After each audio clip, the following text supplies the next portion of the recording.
ভারতের সাথে বাংলাদেশের যত চুক্তি হয়েছে গত 15 বছরের ফ্যাসিস্ট শাসন আমলে সেটা প্রকাশ করার দাবি করা হয়েছে। বাংলাদেশের সার্বভৌমত্ব, অস্তিত্ব, স্বাধীনতা এবং মর্যাদা রক্ষার প্রশ্নে সবাই ঐক্যবদ্ধ থাকার ঘোষণা দিয়েছেন এবং ঐক্যমত জানিয়েছেন। ওনারা এই সমস্ত আমাদের এই সভাতে যেই সমস্ত বিষয়ে ঐক্যমত প্রতিষ্ঠিত হয়েছে আমি একটু পড়ে শোনাচ্ছি আপনাদের। প্রথমেই ভারতে যে বাংলাদেশ বিরোধী বিভিন্ন তৎপরতা চলছে, বাংলাদেশের উপ হাইকমিশনে হামলা, বাংলাদেশ বিরোধী প্রচারণা, বাংলাদেশের অভ্যন্তরীণ ব্যাপারে হস্তক্ষেপ, এসবের তীব্র নিন্দা জানানো হয়েছে এবং ভারতের এই সমস্ত পদক্ষেপের বিরুদ্ধে বর্তমান সরকারের যে আত্মমর্যাদাশীল এবং সাহসী ভূমিকা তার প্রশংসা করা হয়েছে এবং সরকারের সাথে সলিডারিটি প্রকাশ করা হয়েছে।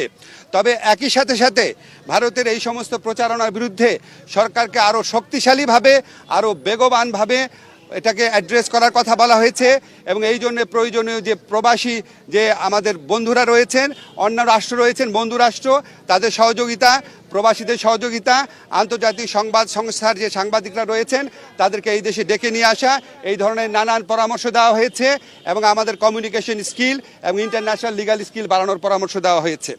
আমাদের একই সাথে সাথে ভারতের সাথে বাংলাদেশের যত চুক্তি হয়েছে গত 15 বছরের ফ্যাসিস্ট শাসন আমলে সেটা প্রকাশ করার দাবি করা হয়েছে এবং একই সাথে সাথে রামপাল সহ বাংলাদেশের জন্য ক্ষতিকর যে সমস্ত চুক্তি আছে সেগুলি বাতিল করার দাবি করা হয়েছে। বাংলাদেশের প্রতি ভারতের যে অর্থনৈতিক নিপীড়ন, যে সাংস্কৃতিক আধিপত্য প্রতিষ্ঠার চেষ্টা, অভ্যন্তরীণ ব্যাপারে নাক গলানোর চেষ্টা, সেটার নিন্দা জানানো হয়েছে এবং ভারতকে বাংলাদেশের প্রতি মর্যাদাশীল আচরণ করার, সৎ প্রতিবেশী সুলভ আচরণ করার আহ্বান জানানো হয়েছে। আচ্ছা, আমাদের এই পরিস্থিতি মোকাবেলায় ভারত বাংলাদেশ বিরোধী যে বিভিন্ন প্রচারণা চালাচ্ছে, এই পরিস্থিতি মোকাবেলায় সকল সম্প্রদায়ের মানুষের ভূমিকার প্রশংসা করা হয়েছে এবং সাম্প্রদায়িক সম্প্রীতি যে কোনো উস্কানির মুখে অটুট রাখার প্রত্যয় ব্যক্ত করা হয়েছে। সবশেষে সবাই একটা জিনিস বলেছেন যে আমাদেরকে আর শক্তিহীন, দুর্বল, নতজানু ভাবার কোনো রকম কোনো অবকাশ নাই।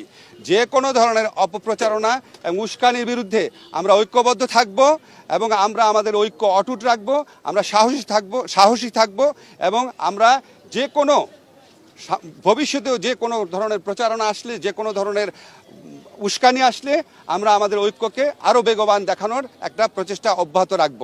একই সাথে সাথে আমাদেরকে বলা হয়েছে, এটা প্রস্তাব আকারে এসছে যে আমরা যে গোটা জাতি এই যে ভারতের অপপ্রচারণার বিরুদ্ধে ঐক্যবদ্ধ রয়েছি, এই জন্য আমরা সবাই মিলে একটা সমাবেশ করতে পারি কিনা, সবাই মিলে একটা পলিটিক্যাল কাউন্সিল করতে পারি কিনা, এমনকি নিরাপত্তা কাউন্সিল করতে পারি কিনা, এই ধরনের প্রস্তাব আনা হয়েছে।